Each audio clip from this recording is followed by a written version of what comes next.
Be sure to subscribe and click on the bell for notifications on future uploads.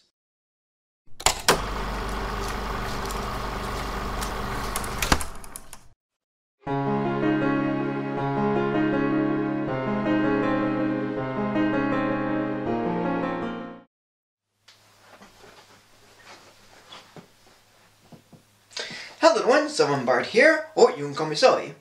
Well, it's St. Patrick's Day, and with all this green, white, and gold behind me, it seems like a good enough time to review something for the holiday, and one for Disney's 100th anniversary. And so far, only 2 movies exist for this day from their library. Luck of the Irish from the Disney Channel, and this one I'm reviewing today. Released on June 26, 1959, it is Disney's first live-action foray into Irish folklore. Darby O'Gill and the Little People.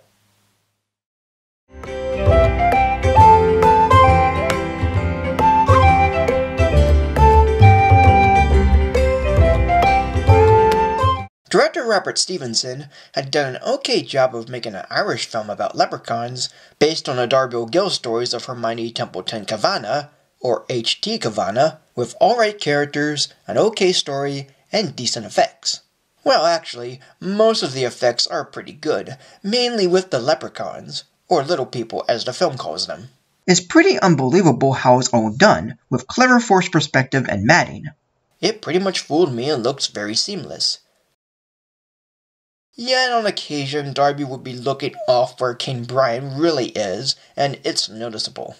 And the other effects like the Death Coach and Banshee are okay. Though why the Banshee has a comb and is combing her cloak is anyone's guess. There are songs in this film and there's only 2 of them. The Wishing Song and Darling Irish Girl. And they're both alright. And yes, Sean Connery as Michael McBride also sings in this film. Not too bad though. And Darby O'Gill, played by Albert Sharp, seems delightful as like an Irish grandpa. Or like an Irish Popeye to me. I kind of enjoyed his presence whenever he's around or when he's talking with King Brian, played by Jimmy O'Day. He's also very expressive, and this one bit of him answering Pony's question and seeing who said it gave me a smirk.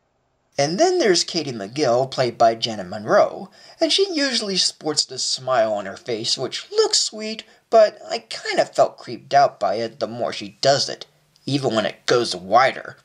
But then we have Pony Sergei and his mother, Widow Sheila Sergei, played by Karen Moore and Estelle Winwood respectively, and what they partake in is kind of uninteresting.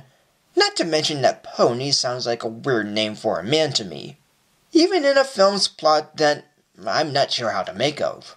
Lord Fitzpatrick, played by Dennis O'Day, brings in Michael McBride to be the caretaker of the O'Gill residence, basically taking Darby's place. Yet Sheila wants her son Pony to be the caretaker and even marry Katie, Darby's daughter. But Darby loves to tell stories about him and King Brian, the king of the little people, to the townfolk in a pub he visits. But one night when trying to retrieve his horse, Darby falls down a well where he comes across the little people and their treasures.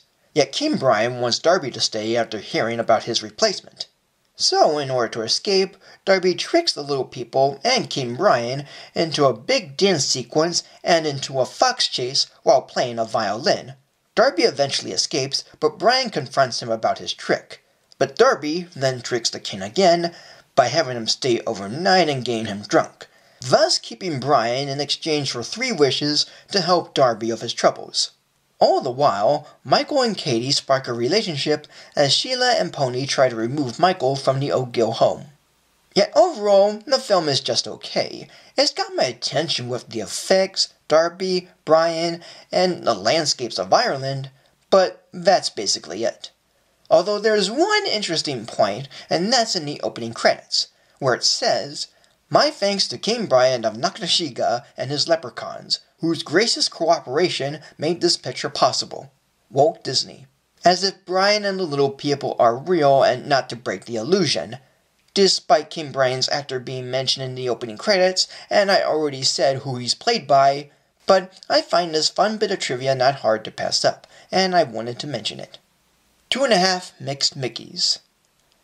And that is it. So thank you for joining me. Like, comment, subscribe, follow me on Facebook or Twitter, support me on Patreon, and until next time for a new video, and have a happy St. Patrick's Day.